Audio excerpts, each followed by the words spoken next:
power of awareness. Leave the mirror and change your face. Leave the world alone and change your conception of yourself. Neville. Chapter 1. I am. All things, when they are admitted, are made manifest by the light.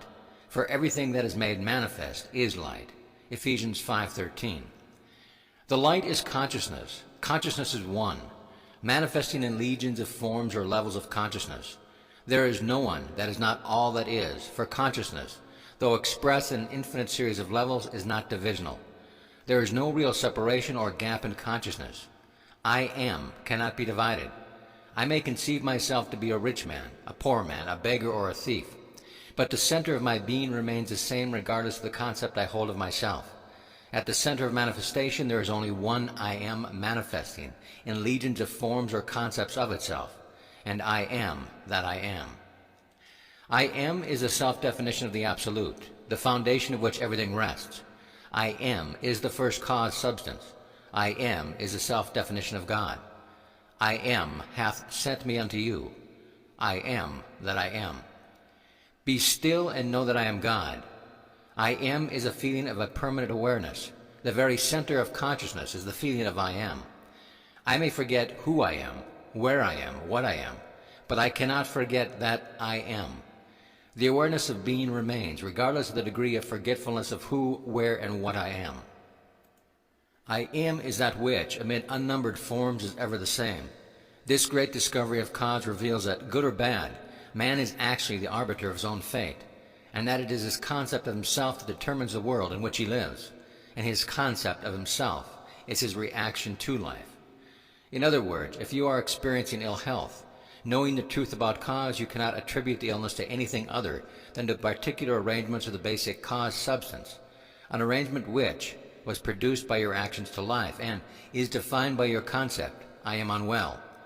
This is why you are told, let the weak man say, I am strong. For by his assumption, the cause substance, I am, is rearranged and must therefore manifest that which his rearrangement affirms. This principle governs every aspect of your life, be it social, financial, intellectual, or spiritual. I am is that reality to which, whatever happens, we must turn for an explanation of the phenomena of life. It is I am's concept of itself that determines the form and scenery of its existence. Everything depends upon its attitude toward itself. That which will not affirm as true of itself cannot awaken in its world. That is, your concept of yourself, such as I am strong, I am secure, I am loved, determines the world in which you live.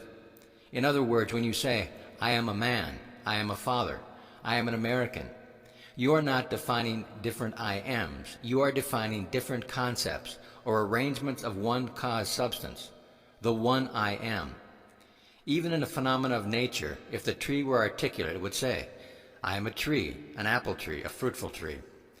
When you know that consciousness is the one and only reality, conceiving itself to be something good, bad, or indifferent, and becoming that which it conceived itself to be, you are free from the tyranny of second causes, free from the belief that there are causes outside of your own mind that can affect your life. In the state of consciousness of the individual is found the explanation of the phenomena of life. If man's concept of himself were different, everything in this world would be different. His concept of himself being what it is, everything in this world must be as it is.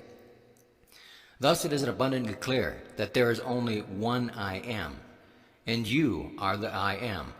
And while I am is infinite, you, by your concept of yourself, are displaying only a limited aspect of the infinite I am. Build thee more stately mansions, O my soul, as the swift seasons roll. Leave the low vaulted past, let each temple nobler than the last.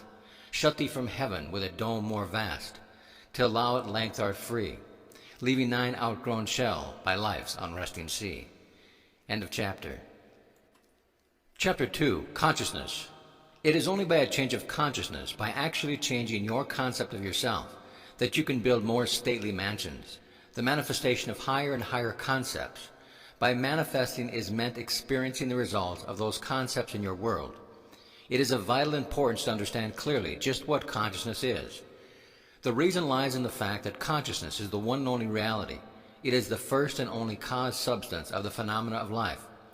Nothing has existed for man save through the consciousness he has of it. Therefore, it is to consciousness you must turn, for it is the only foundation on which the phenomena of life can be explained. If we accept the idea of the first cause, it would follow that the evolution of that cause could never result in anything foreign to itself. That is, if the first cause substance is light, all its evolutions, fruits, and manifestations would remain light. The first cause substance, being consciousness, all its evolution, fruits, and phenomena must remain consciousness. All that could be observed would be the higher or lower form or variations of the same thing. In other words, if your consciousness is the only reality, it must also be the only substance. Consequently, what appears to you as circumstances, conditions, and even material objects are really only the products of your own consciousness. Nature, then, as a thing or a complex of things external to your mind, must be rejected. You and your environment cannot be regarded as existing separately. You and your world are one. Therefore, you must turn from the objective appearance of things to the subjective center of things, your consciousness, if you truly desire to know the cause of the phenomena of life, and how to use this knowledge to realize your fondest dreams. In the midst of the apparent contradictions, antagonisms, and contrasts of your life, there is only one principle at work, only your consciousness operating. Difference does not consist in variety of substance, but in a variety of arrangement of the same cause substance, your consciousness. The world moves with motiveless necessity, but this is meant that it is no motive of its own, but is under the necessity of manifesting your concept, the arrangement of your mind. And your mind is always arranged in the image of all you believe and consent to as true. The rich man, poor man, beggar man, or thief are not different minds, but different arrangements of the same mind, in the same sense that a piece of steel, when magnetized, differs not in substance from its demagnetized state, but in the arrangements and order of its molecules. A single electron revolving in a specific orbit constitutes the unit of magnetism. When a piece of steel or anything else is demagnetized, the revolving electrons have not stopped. Therefore, the magnetism has not gone out of the existence.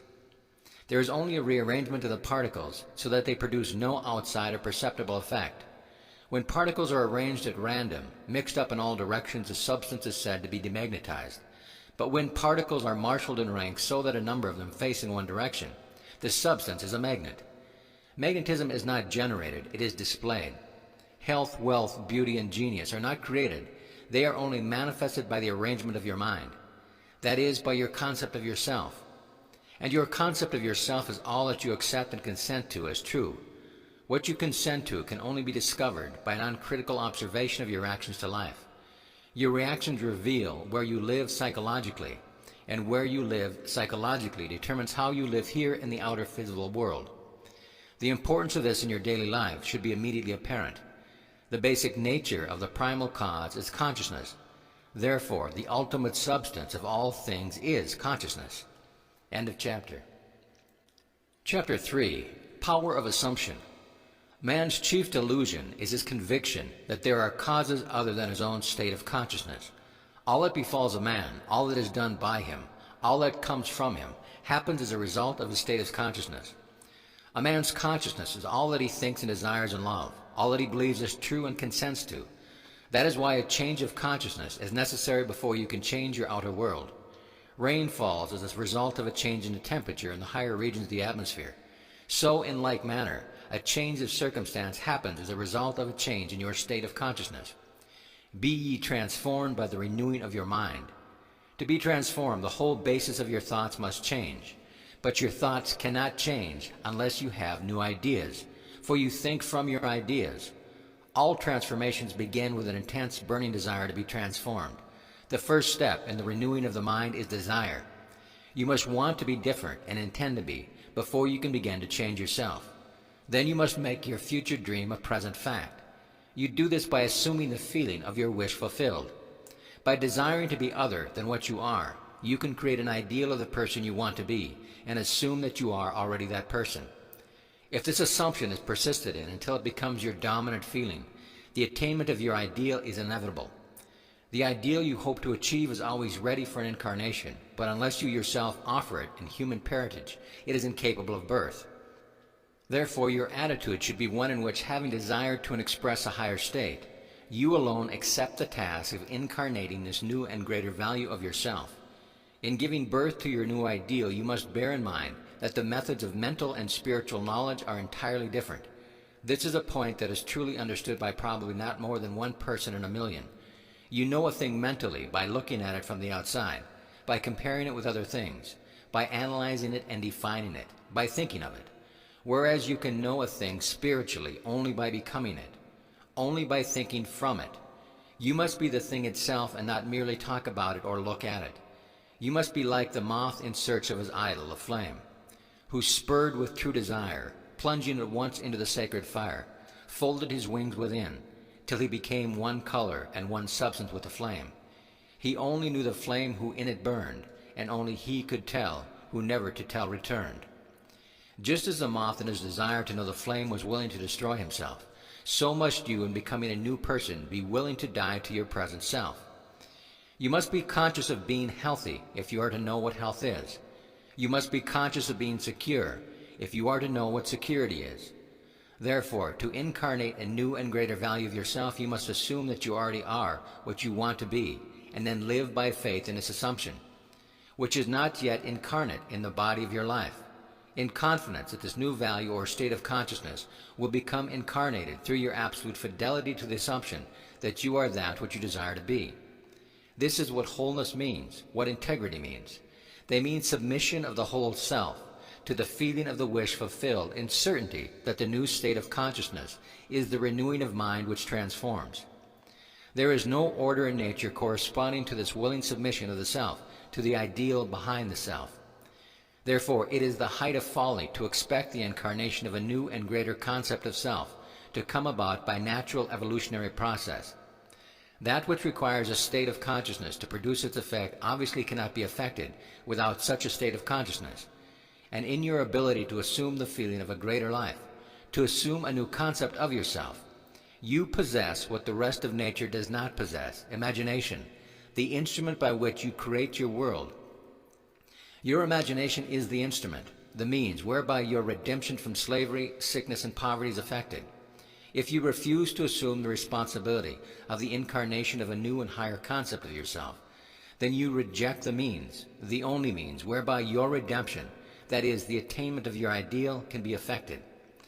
Imagination is the only redemptive power in the universe. However, your nature is such that it is optional to you whether you remain in your present concept of yourself, a hungry being longing for freedom, health, and security, or choose to become the instrument of your own redemption, imagining yourself as that which you want to be, and thereby satisfying your hunger and redeeming yourself.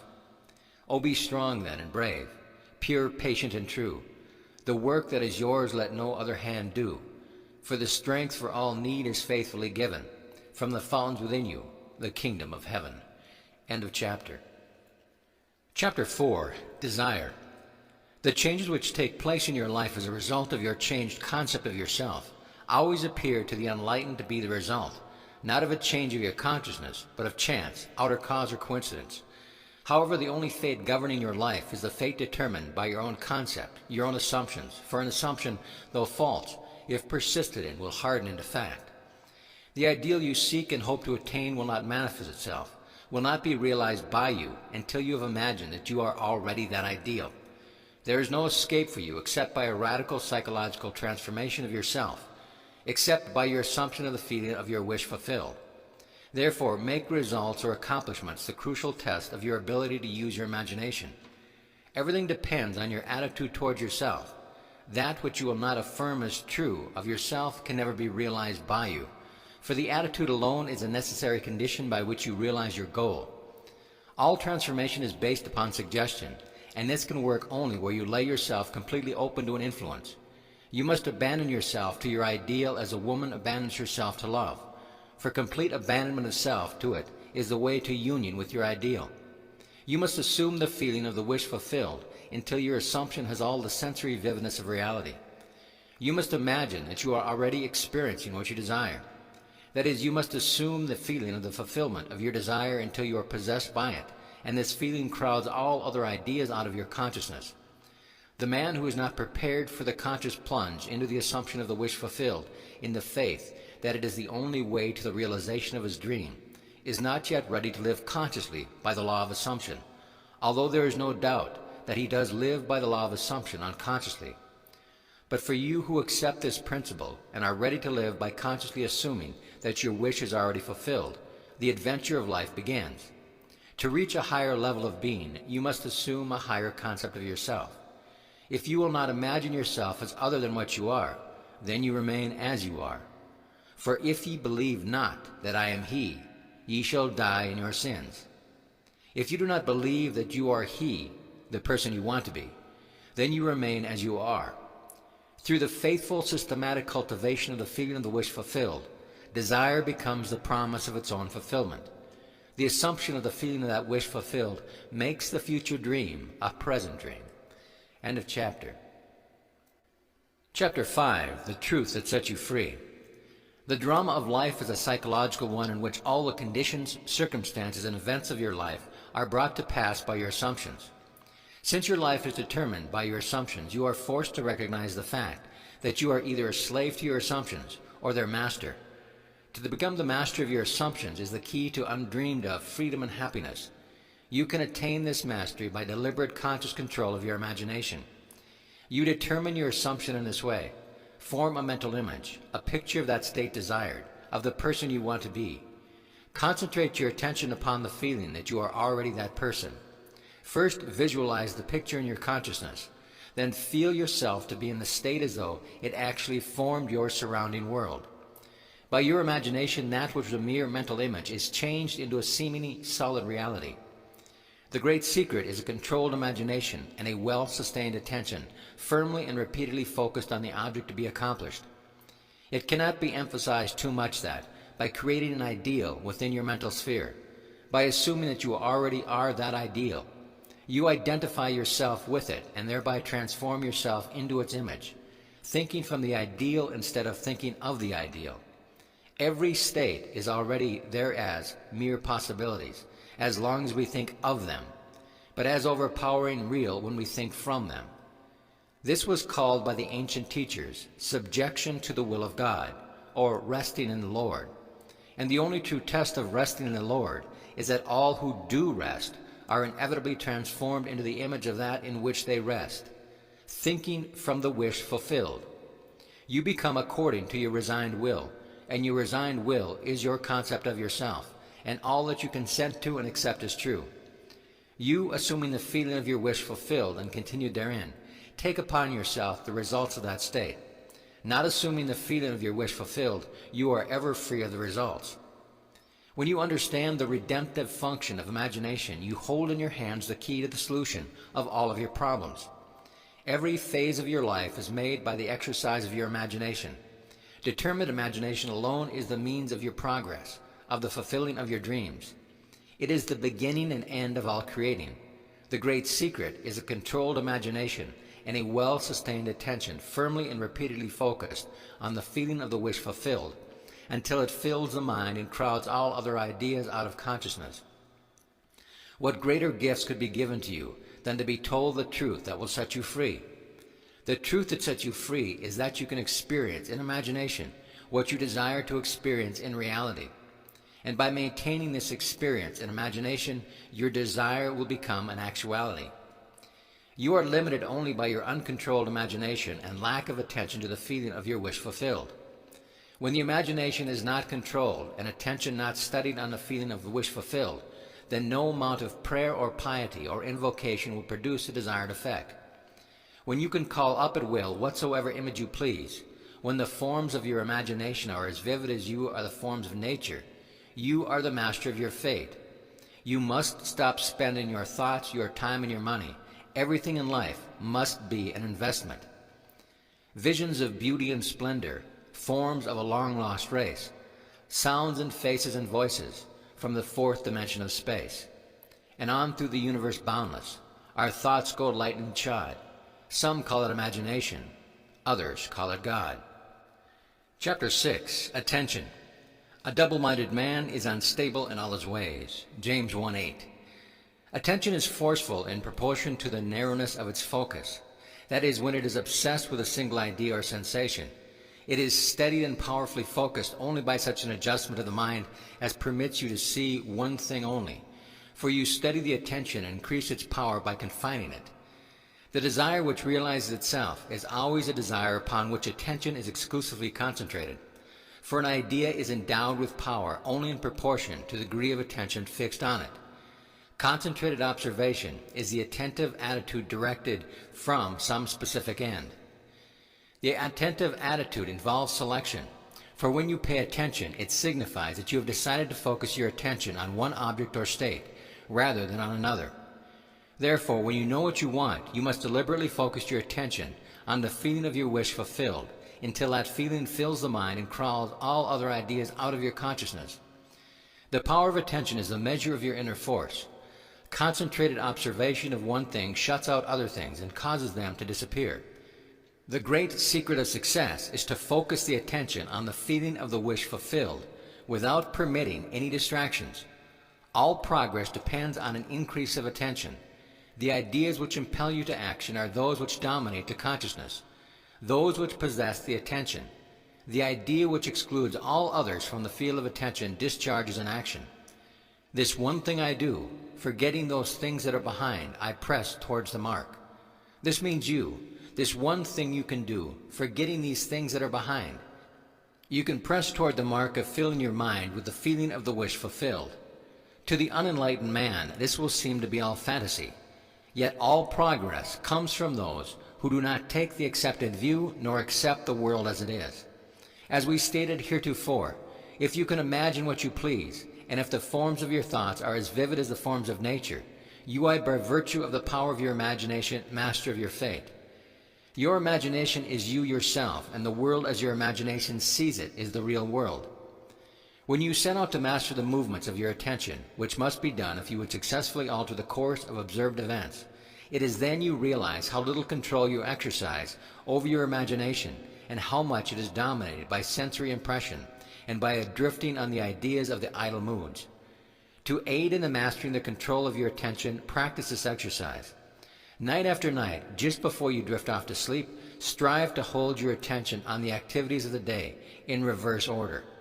Focus your attention on the last thing you did, that is, getting into bed, and then move it backward in time over the events until you reach the first event of the day, getting out of bed. This is no easy exercise, but just as specific exercises greatly help in developing specific muscles, this will greatly help in developing the muscle of your attention. Your attention must be developed, controlled, and concentrated in order to change your concept of yourself successfully and thereby change your future. Imagination is able to do anything, but only according to the internal direction of your attention. If you persist night after night, sooner or later you will awaken in yourself a center of power and become conscious of your greater self, the real you.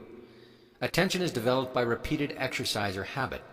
Through habit, an action becomes easier, and so in course of time gives rise to a faculty or facility, which can then be put to a higher use. When you attain control of the internal direction of your attention, you will no longer stand in shallow water, but will launch out into the deep of life. You will walk into assumption of the wish fulfilled as a foundation more solid even than earth. End of chapter. Chapter 7, Attitude. Experiments recently conducted by Merle Lawrence in Princeton and Adelbert Ames in Dartmouth, in the latter's psychology laboratory at Hanover, New Hampshire, prove that what you see when you look at something depends not so much on what is there as on the assumption you make when you look. Since what we believe to be the real physical world is actually only an assumptive world, it is not surprising that these experiments prove that what appears to be solid reality is actually the result of expectations or assumptions. Your assumptions determine not only what you see, but also what you do, for they govern all your conscious and subconscious movements towards the fulfillment of themselves. Over a century ago, this truth was stated by Emerson as follows: "As the world was plastic and fluid in the hands of God, so it is ever too so much of His attributes as we bring to it. To ignorance and sin, it is flint. They adapt themselves to it as they may. But in proportion as a man has anything in him divine, the firmament flows before him and takes his signet and form." Your assumption is the hand of God molding the firmament into the image of that which you assume. The assumption of the wish fulfilled is the high tide which lifts you easily off the bar of the senses, where you have so long lain stranded. It lifts the mind into prophecy in the full right sense of the word, and if you have the controlled imagination and absorbed attention, which it is possible to attain, you may be sure that all your assumption implies will come to pass. When William Blake wrote, "What seems to be is, to those to whom it seems to be," he was only repeating the eternal truth. There is nothing unclean of itself, but to him that esteemeth anything to be unclean, to him it is unclean. Romans 14:14. Because there is nothing unclean of itself, or clean of itself, you should assume the best and think only of that which is lovely and of a good report. It is not superior insight, but ignorance of this law of assumption, if you read into the greatness of man some littleness with which you may be familiar, or into some situation or circumstance an unfavorable conviction. Your particular relationship to another influences your assumption with respect to that other, and makes you see in him that which you do see. If you can change your opinion of another, then what you now believe of him cannot be absolutely true, but is only relatively true. The following is an actual case history illustrating how the law of assumption works. One day a costume designer described to me her difficulties in working with a prominent theatrical producer. She was convinced that he unjustly criticized and rejected her best work, and that often he was deliberately rude and unfair to her. Upon hearing her story, I explained that if she found the other rude and unfair, it was a sure sign that she herself was wanting, and that it was not the producer, but herself that was in need of a new attitude.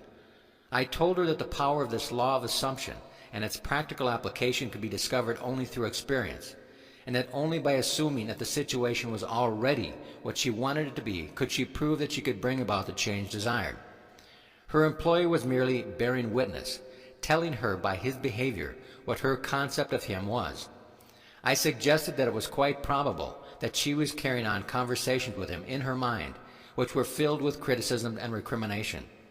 There was no doubt but that she was mentally arguing with the producer, for others only echo that which we whisper to them in secret. I asked her if it was not true that she talked to him mentally, and if so, what those conversations were like.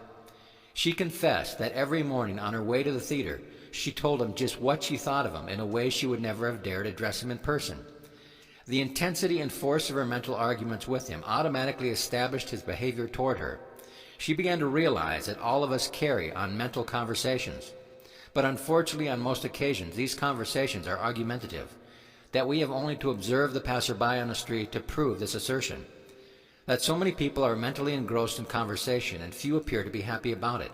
But the very intensity of their feeling must lead them quickly to the unpleasant incident they themselves have mentally created, and therefore must now encounter. When she realized what she had been doing, she agreed to change her attitude and to live this law faithfully by assuming that her job was highly satisfactory and her relationship with the producer was a very happy one. To do this, she agreed that before going to sleep at night, on her way to work, and in other intervals during the day, she would imagine that she had congratulated her on her fine designs, and that she, in turn, had thanked him for his praise and kindness. To her great delight, she soon discovered for herself that her own attitude was the cause of all that befell her. The behavior of her employer miraculously reversed itself, his attitude echoing, as it had always done, that which she had assumed now reflected her changed concept of him. What she did was by the power of her imagination. Her persistent assumption influenced his behavior and determined his attitude toward her. With a passport of desire on the wings of a controlled imagination, she traveled into the future of her own predetermined experience. Thus we see it is not facts, but that which we create in our imagination which shapes our lives. For most of the conflicts of the day are due to the want of a little imagination to cast the beam out of our own eye. It is the exact and literal-minded who live in a fictitious world. As this designer, by her controlled imagination, started the subtle change in her employer's mind, so can we, by the control of our own imagination and wisely directed feeling, solve our problems. By the intensity of her imagination and feeling, the designer cast a kind of enchantment on her producer's mind and caused him to think that his generous praise originated with him. Often our most elaborate and original thoughts are determined by another. We should never be certain that it was not some woman treading in the winepress who began the subtle change in man's mind, or that the passion did not begin in the mind of some shepherd boy, lighting up his eyes for a moment before it ran upon its way. William Butler Yeats. End of chapter. Chapter 8. Renunciation. There is no coal of character so dead that it will not glow and flame if but slightly turned. Resist not evil. Whosoever shall smite thee on thy right cheek, turn to him the other also. There is a great difference between resisting evil and renouncing it. When you resist evil, you give it your attention. You continue to make it real. When you renounce evil, you take your attention from it and give your attention to what you want. Now is the time to control your imagination and give beauty for ashes, joy for mourning, praise for the spirit of heaviness, that they might be called trees of righteousness, the planting of the Lord, that he might be glorified. You give beauty for ashes when you concentrate your attention on things as you would like them to be, rather than on things as they are. You give joy for mourning when you maintain a joyous attitude regardless of unfavorable circumstance. You give praise for the spirit of heaviness when you maintain a confident attitude instead of succumbing to despondency. In this quotation, the Bible uses the word tree as a synonym for man. You become a tree of righteousness when the above mental states of a permanent part of your consciousness. You are a planting of the Lord when all your thoughts are true thoughts. He is I am, as described in chapter 1.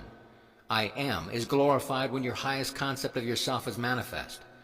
When you have discovered your own controlled imagination to be your Savior, your attitude will be completely altered without any diminution of religious feeling, and you will say of your controlled imagination, "Behold this vine, I found it a wild tree, whose wanton strength had swollen into irregular twigs. But I pruned the plant, and it grew temperate in its vain expanse of useless leaves, and nodded as you see into these clean, full clusters, to repay the hand that wisely wounded it." By vine is meant your imagination, which in its uncontrolled state expands its energy in useless or destructive thoughts and feelings. But you, just as the vine is pruned by cutting away its useless branches and roots, prune your imagination by withdrawing your attention from all unlovingly and destructive ideas and concentrating on the ideal you wish to attain. The happier, more noble life you will experience will be the result of wisely pruning your own imaginations. Yes, be pruned of all unloving thoughts and feelings that you may. Think truly, and thy thoughts shall the world's famine feed. Speak truly, and each word of thine shall be a fruitful seed. Live truly, and thy life shall be a great and noble creed. End of chapter. Chapter 9, Preparing Your Place. And all mine are thine, and thine are mine. John 17:10. Thrust in thy sickle and reap, for the time is come for thee to reap, for the harvest of the earth is ripe. Revelations 14:15. All is yours. Do not go seeking for that which you are. Appropriate it, claim it, assume it. Everything depends upon your concept of yourself. That which you do not claim as true of yourself cannot be realized by you. The promise is, whosoever hath, to him it shall be given, and he shall have more abundance. But whosoever hath not, from him shall be taken away even that which he seemeth to have. Hold fast in your imagination to all that is lovely and of good report, for the lovely and the good are essential in your life, if it is to be worthwhile. Assume it. You do this by imagining that you already are what you want to be, and already have what you want to have. As a man thinketh in his heart, so is he. Be still and know that you are that which you desire to be, and you will never have to search for it. In spite of your appearance of freedom of action, you obey, as everything else does, the law of assumption. Whatever you may think of the question of free will, the truth is your experiences throughout your life are determined by your assumptions, whether conscious or unconscious. An assumption builds a bridge of incidences that lead inevitably to the fulfillment of itself. Man believes the future to be a natural development of the past, but the law of assumption clearly shows that this is not the case. Your assumption places you psychologically where you are not physically. Then your senses pull you back from where you were psychologically to where you are physically. It is these psychological forward motions that produce your physical forward motions in time. Precognition permeates all the scriptures of the world. In my Father's house are many mansions. If it were not so, I would have told you. I go to prepare a place for you. And if I go and prepare a place for you, I will come again and receive you unto myself, that where I am, there ye may also be. And now I have told you before it came to pass, that when it came to pass ye might believe. John 14:2, 3, and 29. The I in this quotation is your imagination, which goes into the future, into the one of many mansions. Mansions is the state desired. Telling of an event before it occurs physically is simply feeling yourself into the state desired until it has the tone of reality. You go and prepare a place for yourself by imagining yourself into the feeling of your wish fulfilled. Then you speed from the state of the wish fulfilled, where you have not been physically, back to where you were physically a moment ago. Then, with an irresistible forward movement, you move forward across a series of events to the physical realization of your wish, that where you have been in imagination, there you will be in the flesh also. Unto the place from whence the river comes, thither they return again. End of chapter. Chapter 10, Creation. I am God, declaring the end from the beginning, and from ancient times things that are not yet done. Isaiah 46, 9 and 10. Creation is finished. Creativeness is only a deeper receptiveness for the entire contents of all time and all space, while experience and a time sequence actually coexist in an infinite and eternal now. In other words, all that you ever have been or ever will be, in fact, all mankind ever was or ever will be, exists now. This is what is meant by creation, and the statement that creation is finished means nothing is ever to be created. It is only to be manifested. What is called creativeness is only becoming aware of what already is. You simply become aware of increasing portions of that which already exists. The fact that you can never be anything that you are not already, or experience anything not already existing, explains the experience of having an acute feeling of having heard before what is being said, or having met before the person being met for the first time, or having seen before a place or thing being seen for the first time. The whole of creation exists in you, and it is your destiny to become increasingly aware of its infinite wonders and to experience ever greater and grander portions of it. If creation is finished, and all events are taking place now, the question that springs naturally to the mind is, what determines your time track? That is, what determines the events which you encounter? And the answer is your concept of yourself. Concepts determine the route that attention follows. Here is a good test to prove this fact. Assume the feeling of your wish fulfilled and observe the route that your attention follows. You will observe that as long as you remain faithful to your assumptions, so long will your attention be confronted with images clearly related to that assumption. For example, if you assume that you have a wonderful business, you will notice how, in your imagination, your attention is focused on incident after incident relating to that assumption. Friends congratulate you, tell you how lucky you are. Others are envious and critical. From there your attention goes to larger offices, bigger bank balances, and many other similarly related events. Persistence in this assumption will result in actually experiencing in fact that which you assumed. The same is true regarding any concept. If your concept of yourself is that you are a failure, you would encounter in your imagination a whole series of incidents in conformance to that concept. Thus it is clearly seen how you, by your concept of yourself, determine your presence, that is, the particular portion of creation which you now experience, and your future, that is, the particular portion of creation which you will experience. End of chapter. Chapter 11, Interference. You are free to choose a concept you will accept of yourself. Therefore, you possess the power of intervention, the power which enables you to alter the course of your future. The process of rising from your present concept to a higher concept of yourself is the meaning of all true progress. The higher concept is waiting for you to incarnate in the world of experience. Now unto him that is able to do exceedingly abundantly above all that we ask or think, according to the power that worketh in us, unto him be glory. Ephesians 3:20. Him that is able to do more than you can ask or thinketh is your imagination, and the power that worketh in us is your attention. Understanding imagination to be him that is able to do all that you ask, and attention to be the power by which you create your world, you can now build your ideal world. Imagine yourself to be the ideal you dream of and desire. Remain attentive to this imagined state, and as fast as you completely feel that you are already this ideal, it will manifest itself as reality in your world. He was in the world, and the world was made by him, and the world knew him not. The mystery hid from the ages, Christ in you, the hope of glory. The he in the first of these quotations is your imagination. As previously explained, there is only one substance. This substance is consciousness. It is your imagination which forms this substance into concepts, which concepts are then manifested as conditions, circumstances, and physical objects. Thus imagination made your world. This supreme truth, with but few exceptions, man is not conscious of.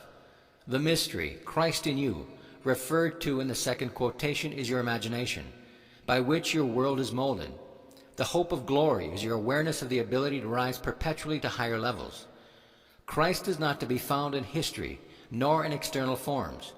You find Christ only when you become aware of the fact that your imagination is the only redemptive power. When this is discovered, the towers of dogma will have heard the trumpets of truth, and like the walls of Jericho, crumble to dust. End of chapter. Chapter 12, Subjective Control. Your imagination is able to do all that you ask in proportion to the degree of your attention. All progress, all fulfillment of desire, depend upon the control and concentration of your attention. Attention may be either attracted from without or directed from within. Attention is attracted from without when you are consciously occupied with the external impressions of the immediate present. The very lines on this page are attracting your attention from without. Your attention is directed from within when you deliberately choose what you will be preoccupied with mentally. It is obvious that in the objective world your attention is not only attracted by, but is constantly directed to external impressions. But your control in the subjective state is always non-existent. For in this state, attention is usually the servant and not the master, the passenger and not the navigator of your world. There is an enormous difference between attention directed objectively and attention directed subjectively, and the capacity to change your future depends on the latter.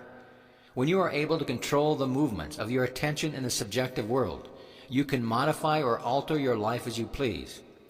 But this control cannot be achieved if you allow your attention to be attracted constantly from without.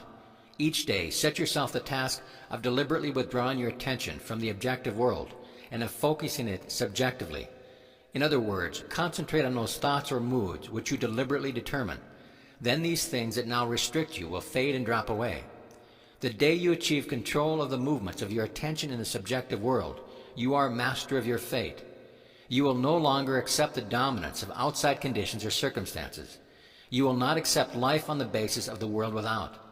Having achieved control of the movements of your attention, and having discovered the mystery hid from the ages, that Christ in you is your imagination, you will assert the supremacy of imagination and put all things in subjection to it. End of chapter. Chapter 13, Acceptance. Man's perceptions are not bounded by organs of perception. He perceives more than sense, though ever so acute, can discover. However much you seem to be living in a material world, you are actually living in a world of imagination. The outer physical events of life are the fruits of forgotten blossom times, results of previous and usually forgotten states of consciousness.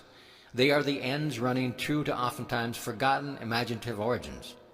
Whenever you become completely absorbed in an emotional state, you are at that moment assuming the feeling of that state fulfilled. If persisted in, whatsoever you are intensely emotional about, you will experience in your world. These periods of absorption, of concentrated attention, are the beginning of the things you harvest. It is in such moments that you are exercising your creative power, the only creative power there is. At the end of these periods, or moments of absorption, you speed from those imaginative states where you have not been physically, to where you were physically an instant ago. In these periods, the imagined state is so real that when you return to the objective world and find that it is not the same as the imagined state, it is an actual shock. You have seen something in imagination with such vividness that you now wonder whether the evidence of your senses can now be believed. And like Keats, you ask, was it a vision or a waking dream? Fled is that music, do I wake or sleep? This shock reverses your time senses. By this is meant that instead of your experience resulting from your past, it now becomes the result of being in imagination, where you have not been physically. In effect, this moves you across a bridge of incident to the physical realization of your imagined state. The man who at will can assume whatever state he pleases has found the keys to the kingdom of heaven. The keys are desire, imagination, and a steady, focused attention on the feeling of the wish fulfilled. To such a man, any undesirable objective fact is no longer a reality, and the ardent wish no longer a dream. Prove me now herewith, saith the Lord of hosts. if I will not open you the windows of heaven and pour you out a blessing, that there shall not be room enough to receive it. Malachi 3:10. The windows of heaven may not be opened and the treasures seized by a strong will, but they open of themselves and present their treasures, the free gift, a gift that comes when absorption reaches such a degree that it results in a feeling of complete acceptance. The passage from your present state to the feeling of your wish fulfilled is not across a gap. There is continuity between the so-called real and unreal. To cross from one state to the other, you simply extend your feelers, trust your touch, and enter fully into the spirit of what you are doing. Not by might nor by power, but by my spirit, saith the Lord of hosts. Assume the spirit, the feeling of wish fulfilled, and you will have opened the windows to receive the blessing. To assume a state is to get into the spirit of it. Your triumphs will be surprised only to those who do not know your hidden passage from the state of longing to the assumption of the wish fulfilled. The Lord of hosts will not respond to your wish until you have assumed the feeling of an already being what you want to be. For acceptance is the channel of his action. Acceptance is the Lord of hosts in action. End of chapter. Chapter 14, The Effortless Way. The principle of least action governs everything in physics from the path of a planet to the path of a pulse of light. Least action is the minimum of energy multiplied by the minimum of time. Therefore, in moving from your present state to the state desired, you must use the minimum of energy and take the shortest possible time. Your journey from one state of consciousness to another is a psychological one. So to make the journey, you must employ the psychological equivalent of least action, and the psychological equivalent is mere assumption. The day you finally realize the power of assumption, you discover that it works in complete conformity with this principle. It works by means of attention minus effort. Thus, with least action, through an assumption, you hurry without haste and reach your goal without effort. Because creation is finished, what you desire already exists. It is excluded from view because you can see only the contents of your own consciousness. It is the function of an assumption to call back the excluded view and restore full vision. It is not the world, but your assumption that changes. An assumption brings the invisible into sight. It is nothing more nor less than seen with the eye of God, i.e. imagination. For the Lord seeth not as man seeth, for man looketh at the outward appearance, but the Lord looketh on the heart. The heart is the primary organ of sense, hence the first cause of experience. When you look on the heart, you are looking at your assumptions. Assumptions determine your experience. Watch your assumptions with all diligence, for out of it are the issues of life. Assumptions have the power of objective realization. Every event in the visible world is a result of an assumption or idea in the unseen world. The present moment is all important, for it is only in the present moment that our assumption can be controlled. The future must become the present in your mind if you would wisely operate the law of assumption. The future becomes the present when you imagine that you already are what you will be when your assumption is fulfilled. Be still, least action, and know that you are that which you desire to be. The end of longing should be being. Translate your dream into being. Perpetual construction of future states without the consciousness of already being there, that is, picturing your desire without actually assuming the feeling of the wish fulfilled, is the fallacy and mirage of mankind. It is simply futile daydreaming. End of chapter. Chapter 15, The Crown of the Mysteries. The assumption of the wish fulfilled is the ship that carries you over the unknown seas to the fulfillment of your dreams. The assumption is everything. Realization is subconscious and effortless. Assume a virtue if you have it not. Act on the assumption that you already possess that which you sought. Blessed is she that believed, for there shall be a performance of those things which were told her from the Lord. As the Immaculate Conception is the foundation of the Christian mysteries, so the Assumption is their crown. Psychologically, the Immaculate Conception means the birth of an idea in your own consciousness, unaided by another. For instance, when you have specific wish or hunger or longing, it is an Immaculate Conception in a sense that no physical person or thing plants it in your mind. It is self-conceived. Every man is the Mary of the Immaculate Conception, and birth to his idea must give. The Assumption is the crown of the mysteries because it is the highest use of consciousness. When in imagination you assume the feeling of the wish fulfilled, you are mentally lifted up to a higher level. When, through your persistence, this assumption becomes actual fact, you automatically find yourself on a higher level. That is, you have achieved your desire in the objective world. Your assumption guides all your conscious and subconscious movements towards its suggested end, so inevitably that it actually dictates the events. The drama of life is a psychological one, and the whole of it is written and produced by your assumptions. Learn the art of assumption, for only in this way can you create your own happiness. End of chapter. Chapter 16. Personal impotence.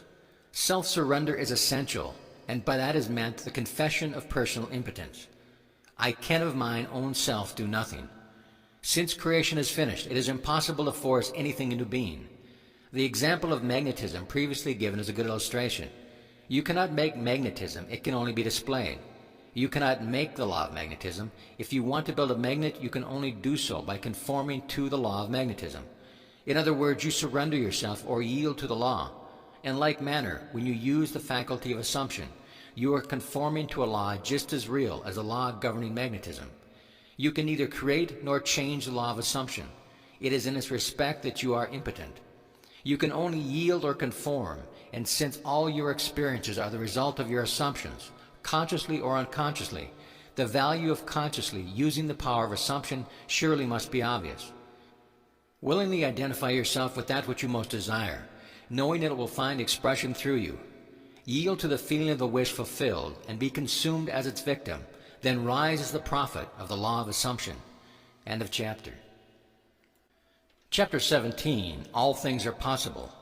It is of great significance that the truth of principles outlined in this book have been proven time and time again by the personal experience of the author. Throughout the past 25 years, he has applied these principles and proved them successfully in innumerable instances.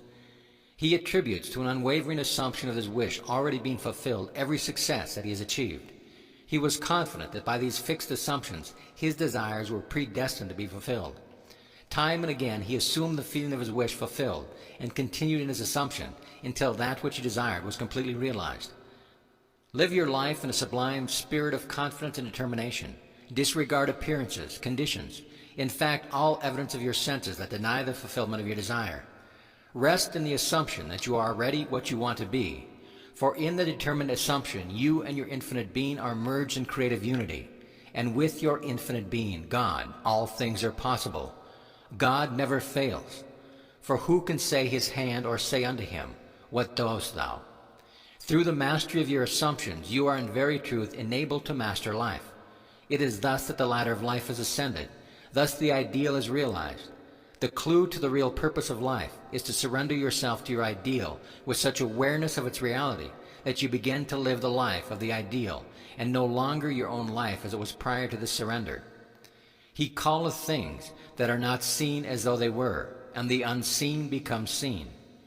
Each assumption has its corresponding world. If you are truly observant, you will notice the power of your assumptions to change circumstances which appear wholly immutable. You, by your conscious assumptions, determine the nature of the world in which you live. Ignore the present state and assume the wish fulfilled. Claim it, it will respond.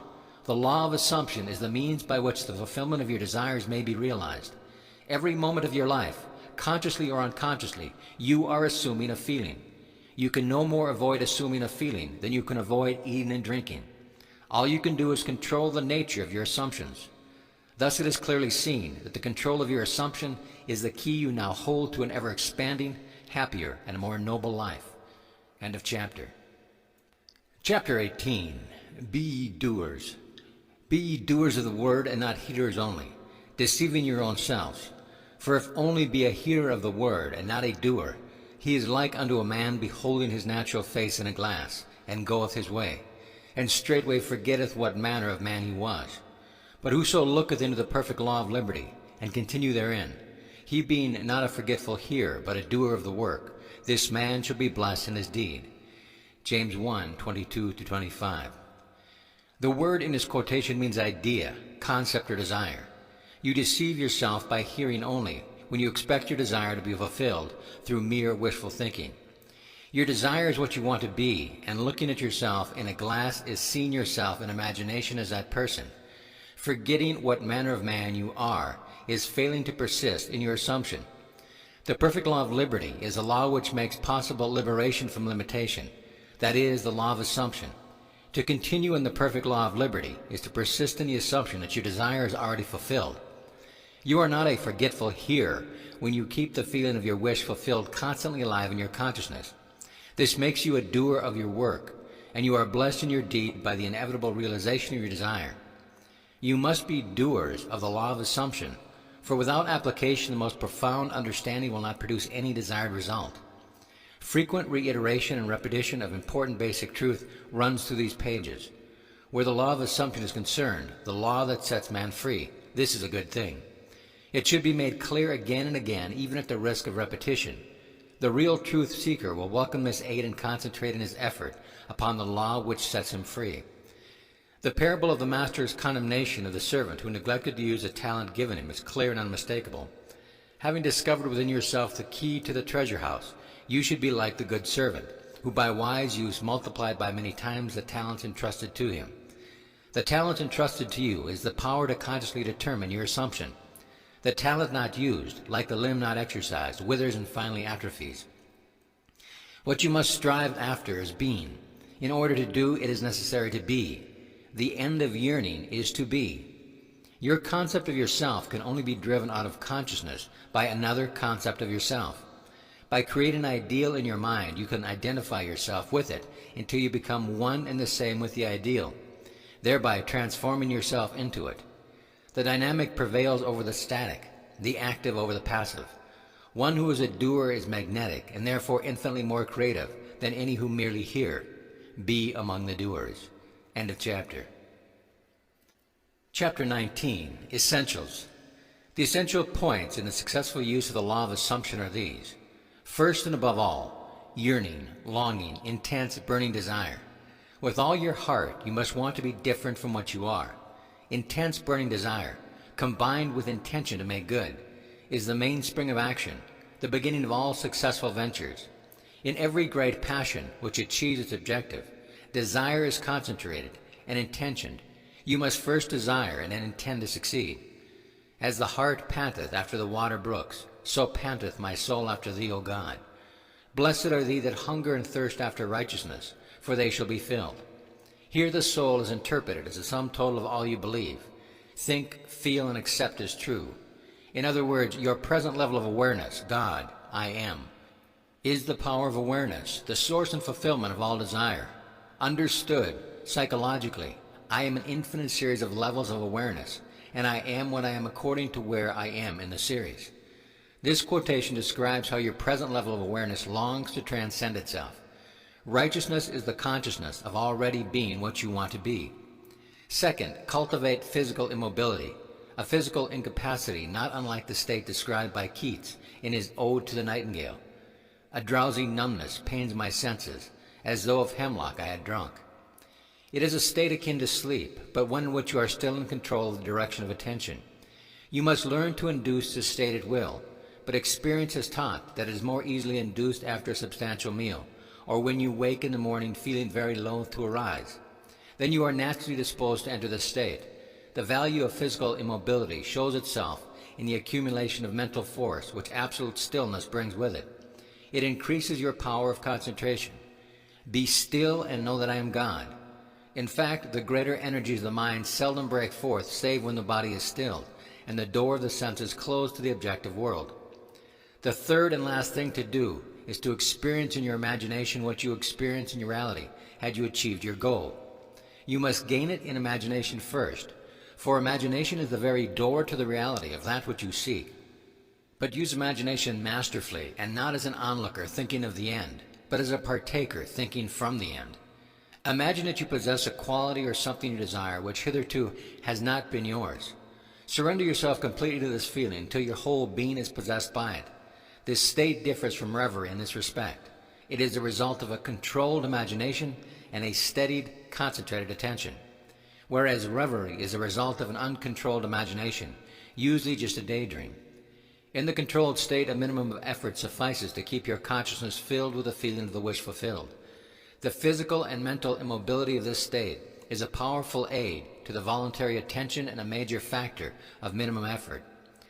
The application of these 3 points, desire, physical immobility, and the assumption of the wish already fulfilled, is the way to atonement or union with your objective. The first point is thinking of the end with intention to realize it. The third point is thinking from the end with the feeling of accomplishment. The secret of thinking from the end is to enjoy being it. The minute you make it pleasurable and imagine that you are it, you start thinking from the end. One of the most prevalent misunderstandings is that this law works only for those having a devout or a religious objective. This is a fallacy. It works just as impersonally as a law of electricity works. It can be used for greedy, selfish purposes as well as noble ones. But it should always be borne in mind that ignoble thoughts and actions inevitably result in unhappy consequences. End of chapter. Chapter 20, Righteousness. In the preceding chapter, righteousness was defined as the consciousness of already being what you want to be. This is the true psychological meaning and obviously does not refer to adherence to moral codes, civil law, or religious precepts. You cannot attach too much importance to being righteous. In fact, the entire Bible is permeated with admonition and exhortations on the subject. Break off thy sins by righteousness, Daniel 4:27. My righteousness I hold fast, and will not let it go. My heart shall not reproach me so long as I live, Job 27:6. My righteousness shall answer for me in time to come, Genesis 30:33. Very often the words sin and righteousness are used in the same quotation. This is a logical contrast of opposites and becomes enormously significant in the light of the psychological meaning of righteousness and the psychological meaning of sin. Sin means to miss the mark, not to attain your desire, not to be the person you want to be is sinning. Righteousness is the consciousness of already being what you want to be. It is a changeless educative law that effects must follow cause. Only by righteousness can you be saved from sinning. There is a widespread misunderstanding as to what it means to be saved from sin. The following example will suffice to demonstrate this misunderstanding and to establish a truth. A person living in abject poverty may believe that by means of some religious or philosophical activity he can be saved by sin, and his life improved as a result. If, however, he continues to live in the same state of poverty, it is obvious that what he believed was not truth, and in fact he was not saved. On the other hand, he can be saved by righteousness. The successful use of the law of assumption would have the inevitable result of an actual change in his life. He would no longer live in poverty. He would no longer miss the mark. He would be saved from sin. Except your righteousness shall exceed the righteousness of the scribes and Pharisees, ye shall in no wise enter into the kingdom of heaven. Matthew 5:20. Scribes and Pharisees means those who are influenced and governed by the outer appearances, the rules and customs of society in which they live, the vain desire to be thought well of by other men. Unless this state of mind is exceeded, your life will be one of limitation, of failure to attain your desire, of missing the mark of sin. This righteousness is exceeded by true righteousness, which is always the consciousness of already being that which you want to be. One of the greatest pitfalls in attempting to use the law of assumption is focusing your attention on the things, on a new home, a better job, a bigger bank account. This is not the righteousness without which you die in your sins. Righteousness is not the thing itself. It is the consciousness, the feeling of already being the person you want to be, of already having the thing you desire. Seek ye first the kingdom of God and his righteousness, and all these things shall be added unto you. Matthew 6:33. The kingdom, the entire creation of God, your I am, is within you. Righteousness is the awareness that you already possess it all. End of chapter. Chapter 21, Free Will. The question is often asked, what should be done between the assumption of the wish fulfilled and its realization? Nothing. It is a delusion that, other than assuming the feeling of the wish fulfilled, you can do anything to aid the realization of your desire. You think that you can do something, you want to do something, but actually you can do nothing. The illusion of the free will to do is but ignorance of the law of assumption, upon which all action is based. Everything happens automatically. All that befalls you, all that is done by you happens. Your assumptions, conscious or unconscious, direct all thought and actions to their fulfillment. To understand the law of assumption, to be convinced of its truth, means getting rid of all the illusions about free will to act. Free will actually means freedom to select any idea you desire. By assuming the idea already to be a fact, it is converted into reality. Beyond that, free will ends, and everything happens in harmony with the concept assumed. I can of mine own self do nothing, because I seek not mine own will, but the will of the Father who hath sent me. In this quotation, the Father obviously refers to God. In an earlier chapter, God is defined as I am. Since creation is finished, the Father is never in a position of saying, I will be. In other words, everything exists, and the infinite I am consciousness can speak only in the present tense. Not my will, but thine be done. I will be is a confession that I am not. The Father will is always I am. Until you realize that you are the Father, there is only one I am, and your infinite self is that I am. Your will is always I will be. In the law of assumption, your consciousness of being is the Father's will. The mere wish without this consciousness is the my will. This great quotation, so little understood, is a perfect statement of the law of assumption. It is impossible to do anything. You must be in order to do. If you had a different concept of yourself, everything would be different. You are what you are, so everything is as it is. The events which you observe are determined by the concept you have of yourself. If you change your concept of yourself, the events ahead of you in time are altered. But thus altered, they form again a deterministic sequence, starting from the moment of this changed concept. You are a being with powers of intervention which enable you, by a change of consciousness, to alter the course of observed events, in fact, to change your future. Deny the evidence of the senses and assume the feeling of the wish fulfilled. Inasmuch as your assumption is creative and forms an atmosphere, your assumption, if it be a noble one, increases your assurance and helps you to reach a higher level of being. If, on the other hand, your assumption be an unloving one, it hinders you and makes you a downward way swifter. Just as a lovely assumption creates a harmonious atmosphere, so the hard and bitter feeling creates a harder and bitter atmosphere. Whatsoever things are pure, just, lovely, and good report, think on these things. This means to make your assumption the highest, noblest, and happiest concepts. There is no better time to start than now. The present moment is always the most opportune in which to eliminate all unlovely assumptions and to concentrate only on the good. As well as yourself, claim for others their divine inheritance. See only their good and the good in them. Stir the highest in others to confidence and self-assertion by your sincere assumption of the good, and you will be their prophet and their healer, for an inevitable fulfillment awaits all sustained assumptions.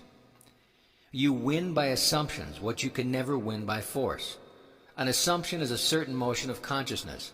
This motion, like all motion, exercises an influence on the surrounding substance, causing it to take the shape of, echo, and reflect the assumption.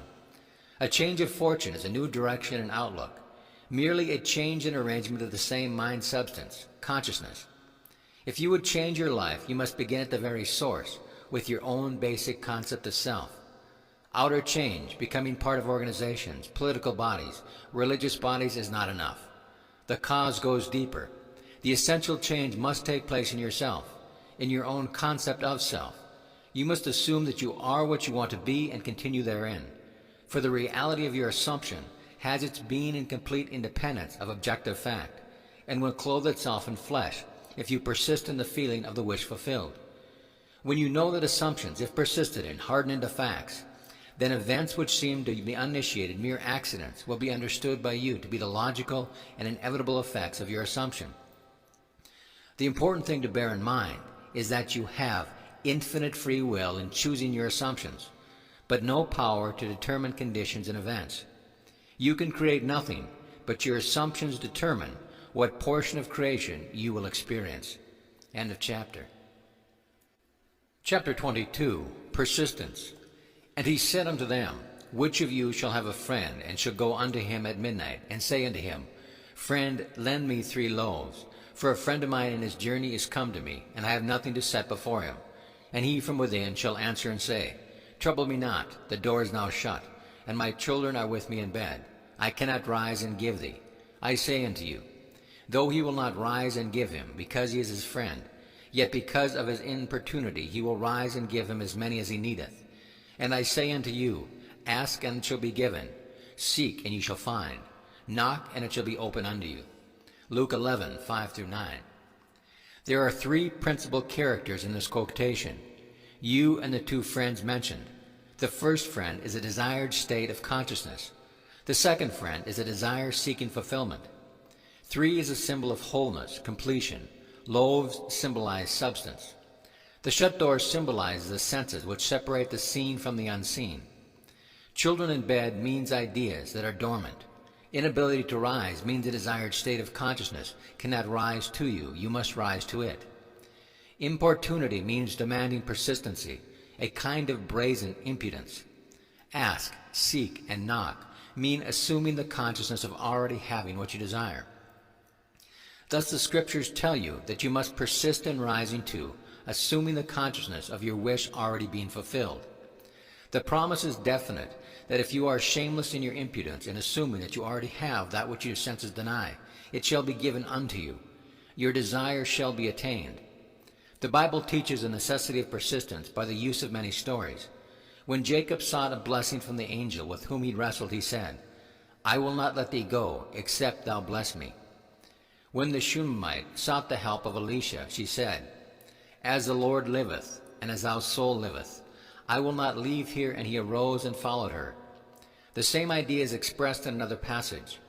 And he spake a parable unto them, that men ought always to pray, and not to faint, saying, There was in a city a judge, which feared not God, neither regarded man, and there was a widow in that city. And she came unto him, saying, Avenge me of mine adversary. And he would not for a while, but afterwards he said within himself, Though I fear not God, nor regard man, yet because this widow troubleth me, I will avenge her, lest she weary me by her continual coming. Luke 18, 1-5. The basic truth underlying each of these stories is that desire springs from the awareness of ultimate attainment, and that persistence in maintaining the consciousness of the desire already being fulfilled results in its fulfillment. It is not enough to feel yourself in a state of the answered prayer. You must persist in that state. That is the reason for the injunction, man ought always to pray and not to faint. Here, to pray means to give thanks for already having what you desire. Only persistency in the assumption of the wish fulfilled can cause those subtle changes in your mind which result in desired changes in your life.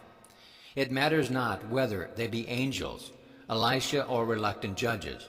All must respond in harmony with your persistent assumption. When it appears that people other than yourself and your world do not act toward you as you would like, it is not due to reluctance on their part, but a lack of persistence in your assumption of your life already being as you want it to be. Your assumption to be effective cannot be a single isolated act. It must be a maintained attitude of the wish fulfilled, and that maintained attitude that gets you there, so that you think from your wish fulfilled instead of thinking about your wish, is aided by assuming the feeling of the wish fulfilled frequently. It is the frequency, not the length of time, that makes it natural. That to which you constantly return constitutes your truer self. Frequent occupancy of the feeling of the wish fulfilled is the secret of success.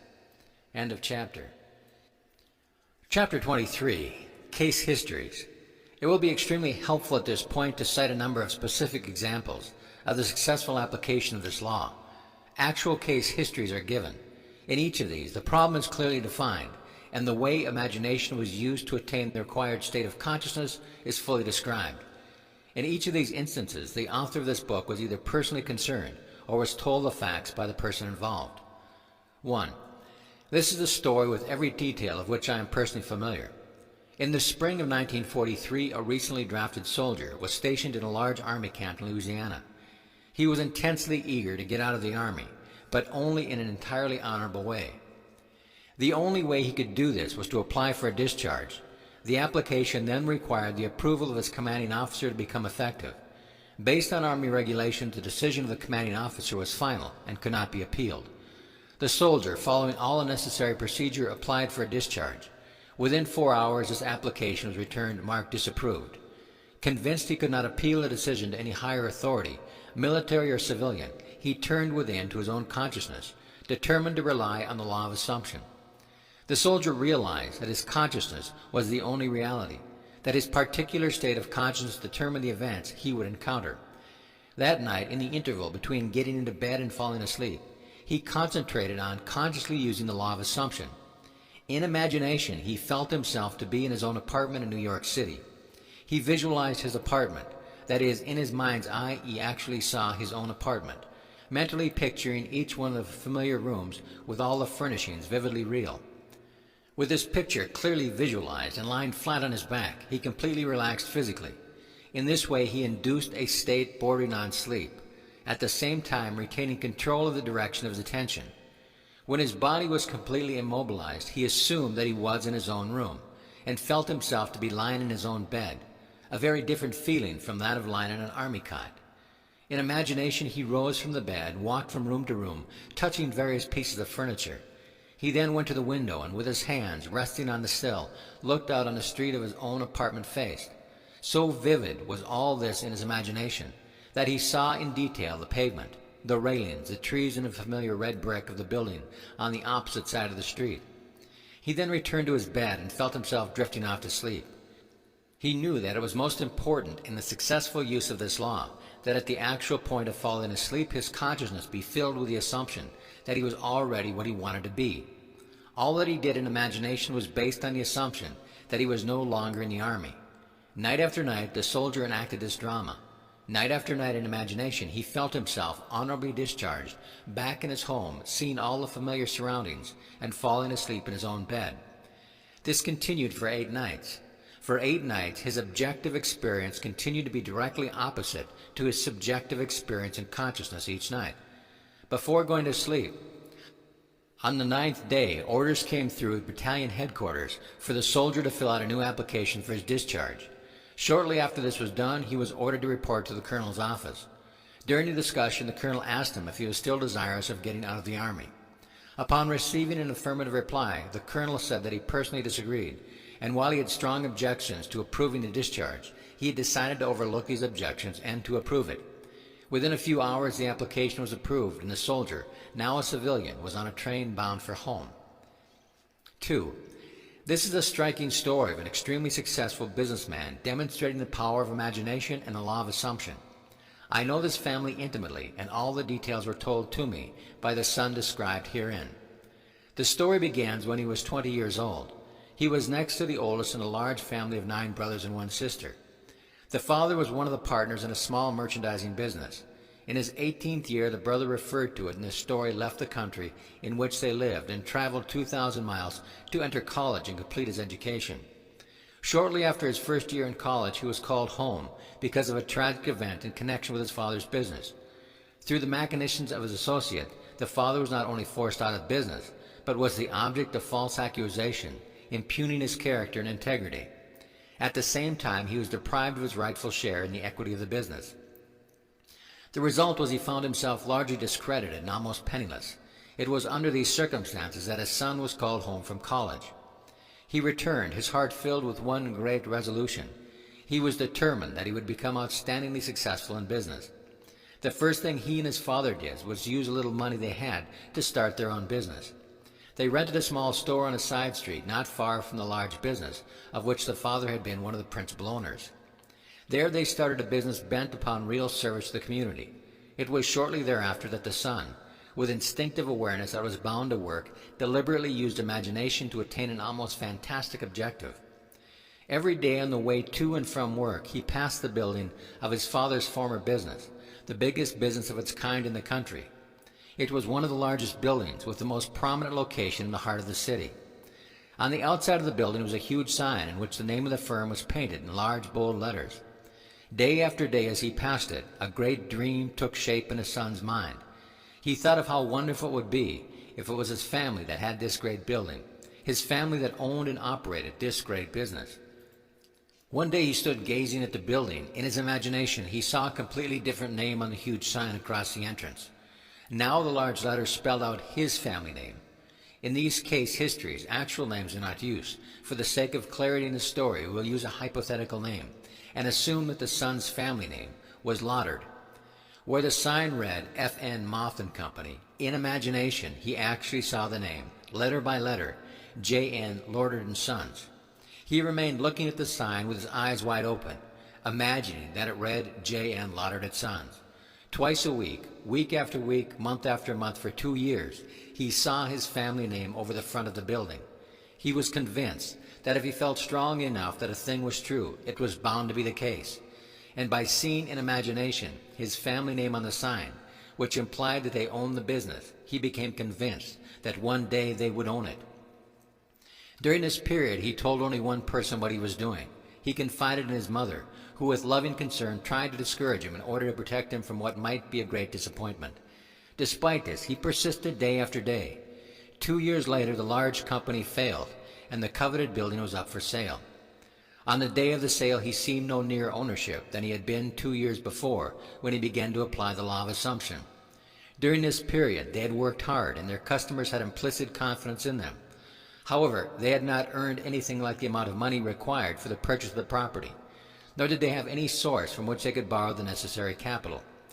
Making even more remote their chances of getting it was the fact that this was regarded as the most desirable property in the city, and a number of wealthy business people were prepared to buy it. On the actual day of the sale, to their complete surprise, a man, almost a total stranger, came into their shop and offered to buy the property for them. Due to some unusual conditions involved in this transaction, the son's family could not even make a bid for the property. They thought the man was joking. However, this was not the case. The man explained that he had watched them for some time, admired their ability, believed in their integrity, and that supplying the capital for them to go into business on a large scale was an extremely sound investment for him. That very day, the property was theirs. What the son had persisted in seeing in his imagination was now reality. The hunch of the stranger was more than justified. Today, this family owns not only that particular business referred to, but owns many of the largest industries in the country in which they live. The son, seeing his family name over the entrance of this great building, long before it was actually there, was using exactly the technique that produces results. By assuming the feeling that he already had what he desired, by making this a vivid reality in his imagination, by determined persistence, regardless of appearance or circumstances, he inevitably caused his dream to become a reality. 3. This is a story of a very unexpected result of an interview with a lady who came to consult me. One afternoon, a young grandmother, a businesswoman in New York, came to see me. She brought along her 9-year-old grandson, who was visiting her from his home in Pennsylvania.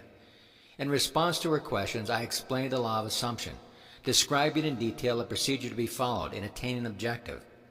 The boy sat quietly, apparently absorbed in a small toy truck, while I explained to the grandmother the method of assuming the state of consciousness that would be hers were her desire already fulfilled. I told her the story of a soldier in camp with each night fell asleep, imagining himself to be in his own bed in his own home. When the boy and his grandmother were leaving, he looked up at me with great excitement and said, "I know what I want, and now I know how to get it." Surprised, I asked him what it was he wanted. He told me he had his heart set on a puppy. To this the grandmother vigorously protested, telling the boy that it had been made clear repeatedly that he could not have a dog under any circumstances, that his father and mother would not allow it, that the boy was too young to care for it properly, and furthermore, the father had a deep dislike for dogs. He actually hated to have one around. All these were arguments the boy, passionately desirous to having a dog, refused to understand. "Now I know what to do," he said. "Every night, just as I am going off to sleep, I am going to pretend that I have a dog, and we are going for a walk." "No," said the grandmother, "this is not what Mr. Neville means. This was not meant for you. You cannot have a dog." Approximately 6 weeks later, the grandmother had told me what was to her an astonishing story. The boy's desire to own a dog was so intense that he absorbed all that I had told his grandmother of how to attain one's desire, and he believed implicitly that at last he knew how to get a dog. Putting this belief into practice, for many nights the boy imagined a dog was lying in his bed beside him. In imagination, he petted the dog, actually feeling its fur. Things like playing with the dog and taking it for a walk filled his mind. Within a few weeks it happened. A newspaper in the city in which the boy lived organized a special program in connection with Kindness to Animal Week. All school children were requested to write an essay on why I would like to own a dog. After entries from all the schools were submitted and judged, the winner of the contest was announced. The very same boy who weeks before in my apartment in New York had told me, "Now I know how to get a dog," was the winner. In an elaborate ceremony which was published with stories and pictures in the newspaper, the boy was awarded a beautiful collie puppy. In relating this story, the grandmother told me that if the boy had been given the money with which to buy a dog, the parents would have refused to do so and would have used it to buy a bond for the boy or put it in a savings bank for him. Furthermore, if someone had made the boy a gift of the dog, they would have refused it or given it away. But the dramatic manner in which the boy got the dog, the way he won the citywide contest, the stories and pictures in the newspaper, the pride of achievement and the joy of the boy himself all combined to bring about a change of heart in the parents, and they found themselves doing that which they never conceived possible. They allowed him to keep the dog.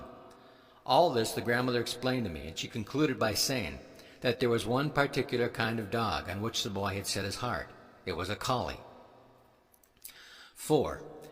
This was told by the aunt in the story of the entire audience at the conclusion of one of my lectures.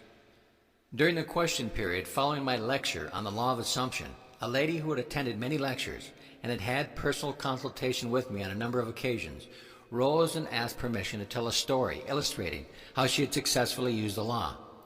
She said that upon returning home from the lecture the week before, she had found her niece distressed and terribly upset. The husband of the niece, who was an officer in the Army Air Force stationed in Atlantic City, had just been ordered along with the rest of his unit to active duty in Europe. She tearfully told her aunt that the reason she was upset was that she had been hoping for her husband would be assigned to Florida as an instructor. They both loved Florida and were anxious to be stationed there and not to be separated. Upon hearing the story, the aunt stated that there was only one thing to do, and that was to apply immediately the law of assumption. "Let's actualize it," she said. "If you were actually in Florida, what would you do? You would feel the warm breeze. You would smell the salt air. You would feel your toes sinking down to the sand. Well, let's do all that right now." They took off their shoes and turning out the lights. In imagination, they felt themselves actually in Florida, feeling the warm breeze, smelling the sea air, pushing their toes into the sand. 48 hours later, the husband received a change of orders.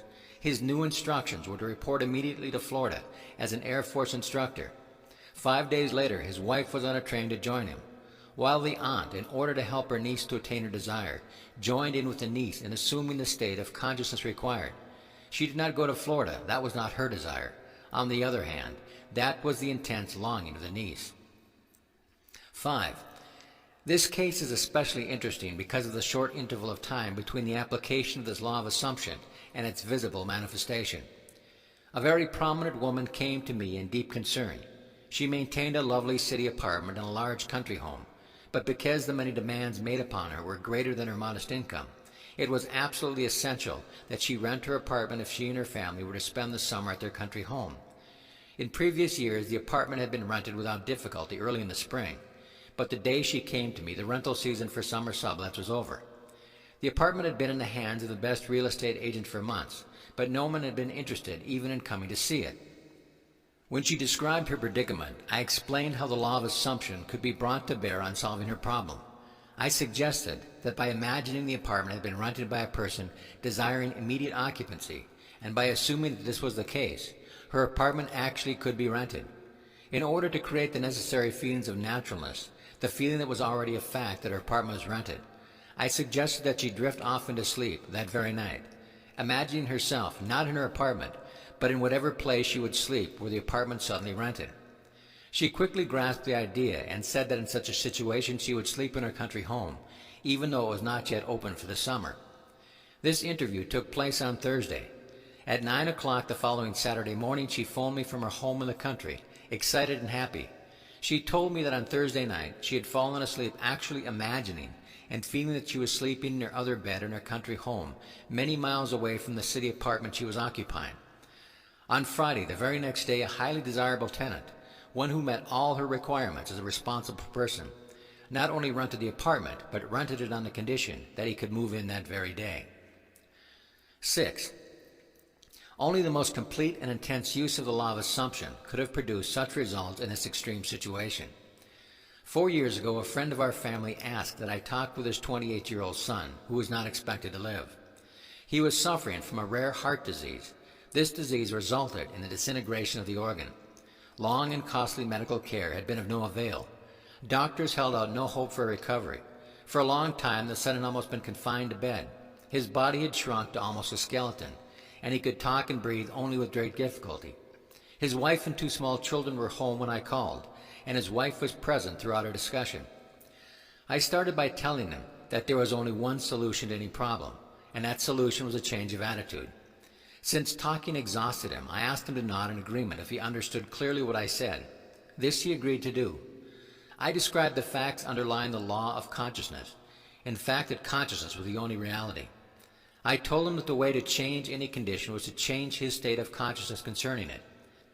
As a specific aid in helping him to assume the feeling of already being well, I suggested that, in imagination, he see the doctor's face expressing incredulous amazement in finding him recovered, contrary to all reason from the last stages of an incurable disease, that he sees himself double-checking in his examination and hear him saying over and over again, "It's a miracle, it's a miracle."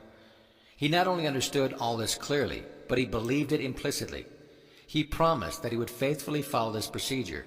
His wife, too, who had been listening intensely, assured me that she, too, would diligently use the law of assumption and her imagination in the same way as her husband. The following day I sailed for New York, all this taking several place during a winter vacation in the tropics. Several months later I received a letter saying the son had made a miraculous recovery. On my next visit I met him in person.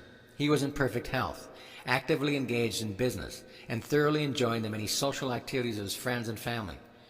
He told me from the day that I left he never had any doubt that it would work. He described how he had faithfully followed the suggestion I had made to him and day after day had lived completely in the assumption of already being well and strong. Now, 4 years after his recovery, he is convinced that the only reason he is here today is due to a successful use of the law of assumption. 7. This story illustrates the successful use of the law by a New York business executive. In the fall of 1950, an executive of one of New York's prominent banks discussed with me a serious problem with which he was confronted. He told me that the outlook for his personal progress and advancement was very dim. Having reached middle age and feeling that a marked improvement in position and income was justified, he had talked it out with his superiors.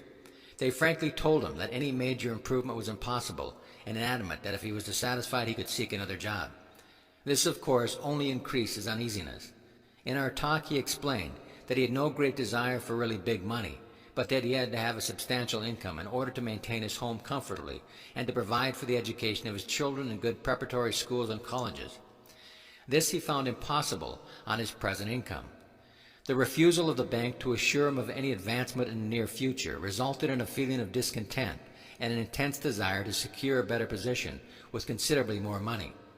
He confided in me that the kind of job he would like better than anything in the world was one in which he managed the investment funds of large institutions, such as a foundation or great university. In explaining the law of assumption, I stated that his present situation was only a manifestation of his concept of himself, and declared that if he wanted to change the circumstances in which he found himself, he could do so by changing his concept of himself. In order to bring about this change of consciousness, and thereby a change in his situation, I asked him to follow this procedure every night just before he fell asleep. In imagination, he was to feel he was retiring at the end of one of the most important and successful days of his life. He was to imagine that he had actually closed a deal that very day to join the kind of organization he yearned to be with and exactly the capacity he wanted.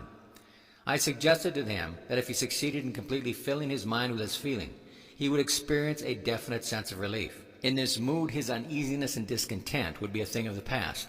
He would feel the contentment that comes with fulfillment of desire. I wound up by assuring him that if he did this faithfully, he would inevitably get the kind of position he wanted. This was the first week of December. Night after night, without exception, he followed this procedure. Early in February, a director of one of the wealthiest foundations in the world asked this executive if he would be interested in joining the foundation in an executive capacity handling investment. After some brief discussion, he accepted. Today, at a substantially higher income and with the assurance of steady progress, this man is in a position far exceeding all that he hoped for. 8. The man and wife in this story have attended my lectures for a number of years. It is an interesting illustration of the conscious use of this law by two people concentrated on the same objective at one time. This man and wife were an exceptionally devoted couple. Their life was completely happy and entirely free from any problems or frustrations. For some time they had planned to move into a larger apartment. The more they thought about it, the more they realized that what they had their hearts set on was a beautiful penthouse. In discussing it together, the husband explained that he wanted one with a huge window looking out on a magnificent view. The wife said she would like to have one side of the walls mirrored from top to bottom. They both wanted to have a wood-burning fireplace. It was a must that the apartment be in New York City. For months they had searched for just an apartment in vain. In fact, the situation in the city was such that the securing of any kind of apartment was almost an impossibility. They were so scarce that not only were there waiting lists for them, but all sorts of special deals including premiums, the buying of furniture, etc., were involved. New apartments were being leased long before they were completed, many being rented from the blueprints of the building. Early in the spring, after months of fruitless seeking, they finally located one which they seriously considered. It was a penthouse apartment in a building just being completed on Upper Fifth Avenue facing Central Park. It had one serious drawback. Being a new building, it was not subject to rent control, and the couple felt the yearly rental was exorbitant. In fact, it was several $1,000s a year more than they had considered paying. During the spring months of March and April, they continued looking at various penthouses throughout the city, but they always came back to this one. Finally, they decided to increase the amount they would pay substantially and made a proposition which the agent for the building agreed to forward to the owners for consideration. It was at this point, without discussing it with each other, each determined to apply the law of assumption. It was not until later that each learned what the other had done. Night after night, they both fell asleep in imagination in the apartment they were considering. The husband, lying with his eyes closed, would imagine this bedroom windows were overlooking the park. He would imagine going to the window the first thing in the morning and enjoying the view. He felt himself sitting on the terrace overlooking the park, having cocktails with his wife and friends, all thoroughly enjoying it. He filled his mind with actually feeling himself in the penthouse and on the terrace. During all this time, unknown to him, his wife was doing the same thing. Several weeks went by without any decision on the part of the owners, but they continued to imagine as they fell asleep each night that they were actually sleeping in the penthouse. One day, to their complete surprise, one of the employees in the apartment building in which they lived told them that the penthouse there was vacant. They were astonished because theirs was one of the most desirable buildings in the city, with a perfect location right on Central Park. They knew there was a long waiting list of people trying to get an apartment in that building. The fact that a penthouse had unexpectedly become available was kept quiet by the management because they were not in a position to consider any applicants for it. Upon learning that it was vacant, this couple immediately made a request that it be rented to them, only to be told that this was impossible. The fact was that not only were there several people on the waiting list for the penthouse in the building, but it was actually promised to one family. Despite this, the couple had a series of meetings with the management, at the conclusion of which the apartment was theirs. The building being subject to rent control, their rental was just about what they planned to pay when they first started looking